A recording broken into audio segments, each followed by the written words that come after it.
रात के 2 बजे थे। टिंकू गहरी नींद में था कि अचानक ट्रिंग ट्रिंग उसकी साइकिल की घंटी बजने की आवाज आई। वह घबरा कर उठा और खिड़की से नीचे झांका। उसकी साइकिल बरामदे में खड़ी थी, लेकिन हैंडल अपने आप हिल रहा था, जैसे कोई उसे चला रहा हो। शायद हवा होगी, टिंकू ने खुद को समझाया और फिर सोने चला गया। लेकिन कुछ ही देर में फिर से वही आवाज, ट्रिंग।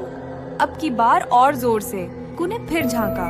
बार किसी की परछाई साइकिल पर बैठी दिख रही थी, लेकिन सिर की जगह बस एक काली धुंध थी।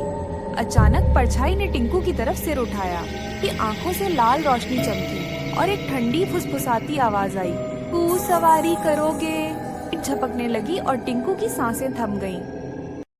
टिंकू को रात में दूध लेने जाना था। दुकान के पास पहुंचने के लिए उसे एक सुनसान गली से होकर जाना पड़ा। जैसे ही वह गली में दाखिल हुआ, उसे लगा कि कोई उसके पीछे पीछे चल रहा है। उसने मुड़कर देखा, कोई नहीं था। एक अजीब सी सरसराहट सुनाई दी। टिंकू ने कदम तेज किए, लेकिन तभी उसने देखा गली के दोनों ओर सफेद कपड़ों में लहराते अजीब साए खड़े थे। के चेहरे दिख नहीं रहे थे, लेकिन उनकी आंखें चमक रही थी। डर के मारे टिंकू दौड़ पड़ा, लेकिन गली खत्म ही नहीं हो रही थी। ना भागता उतनी ही गली लंबी होती जाती।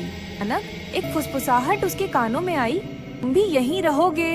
जोर से चिल्लाया और आंखें बंद कर ली। उसने दोबारा आंखें खोली तो वह दुकान के सामने खड़ा था, लेकिन उसकी जेब में एक पुराना पीला पड़ चुका सिक्का पड़ा था। शायद उन आत्माओं का था।